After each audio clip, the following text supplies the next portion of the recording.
Welcome to Audiobook 365 Stories. For a few moments, Florence was too shocked to think. She only knew that she was safe. When she started to feel a bit better, Mr. Aylwin was quickly taking her down the hill. He did not stop until they were next to the carriage where Fred was already lying comfortably. Miss Harriton must not ride home. She is too wet, and it is dangerous, Mr. Aylwin said firmly. Take my horse with you, John, and I will walk with her across the fields. He did not give her time to say no. He led her away, and his serious face made Florence quiet and confused. After a while, he stopped and asked if he was walking too fast. I owe you my life, she said slowly. This is the second time you have saved me from a terrible death. How can I thank you? Shh, he replied, his lips shaking a little. Don't talk about it again. Just let me remember that I could help you.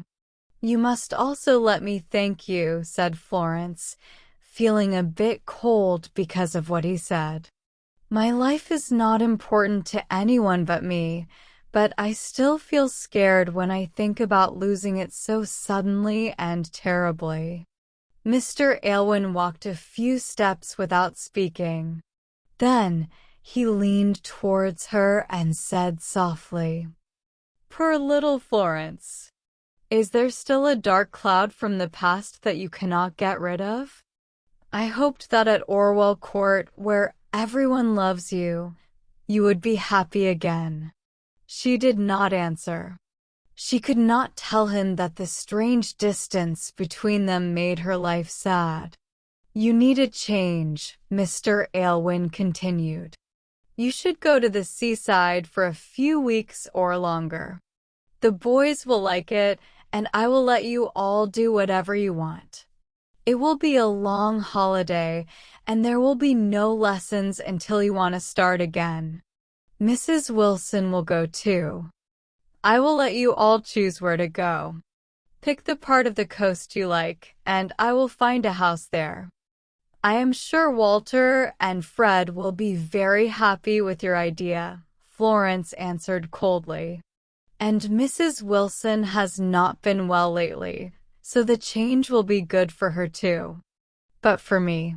She stopped for a moment because Mr. Aylwin was looking at her so closely that she could not help but feel nervous. Why did you stop? He asked. Because you're so kind. I don't want to do anything that goes against your plans. But I have been waiting for a chance like this to tell you that I will not be able to keep my job much longer. If you are saying this because I came home sooner than I said I would, Mr. Aylwin said loudly, please understand that I am only here for a few hours because I needed to sign some papers. If my staying at Orwell Court means you have to leave, answered Florence, a bit angrily, then I have another reason to leave. But my plans actually depend on my Aunt Margaret. I will live with her as soon as she comes back to England. Mr. Aylwin walked quietly for a bit, then suddenly asked, Who suggested this plan? Was it Mrs. Blunden? Florence wanted to avoid this question, but since he was waiting for an answer, she spoke truthfully. It was my idea. She is my closest family, so I think I should live with Aunt Margaret. She has happily agreed to this. He sighed. Maybe you made a good choice, yes, I think you are right. But I hoped you would be happy to stay with us. Florence did not reply, and they did not talk again until they could see the house.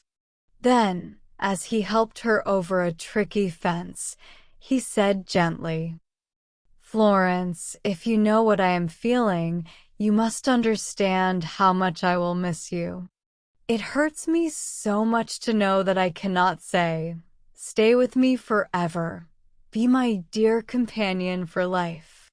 Shaking all over, she turned away from him and leaned on the fence, too upset to stand on her own. He saw this and started to blame himself. "I am such a selfish, terrible person. I can't explain why I acted this way. There is no excuse.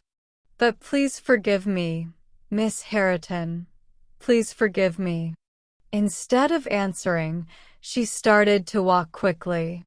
What could she say that would not show the deep pain she felt every time he talked like this? But he walked close behind her. "Miss Harriton, you are very tired. Please take my arm, and I promise I will not upset you again." "You won't?" "Florence, if I didn't feel so strongly, I could better handle the sadness of losing my best hopes." Florence let him take her hand and put it on his arm. Oh, if only he would explain himself more clearly.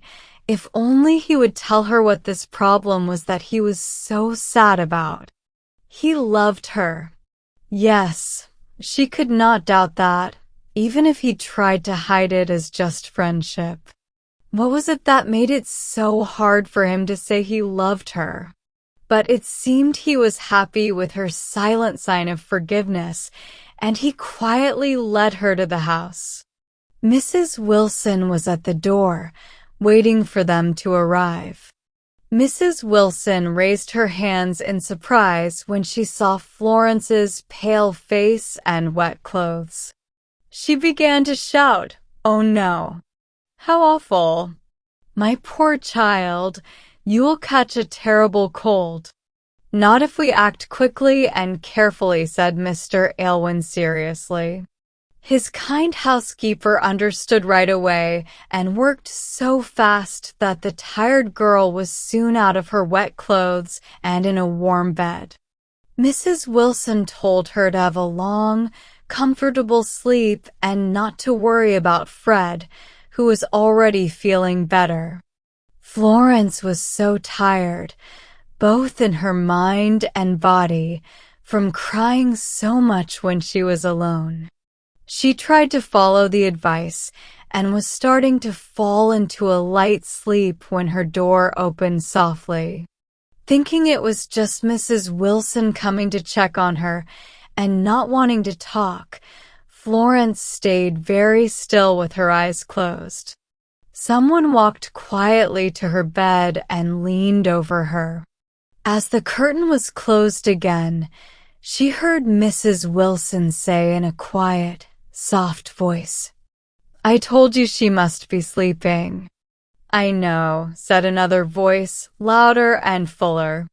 "But I just had to come and see her right away." "Dear child, she looks just like her sweet, gentle mother." Florence quickly sat up in bed and pulled back the curtain. She had not been mistaken, and she was warmly hugged by her big-hearted, but sometimes angry Aunt Margaret.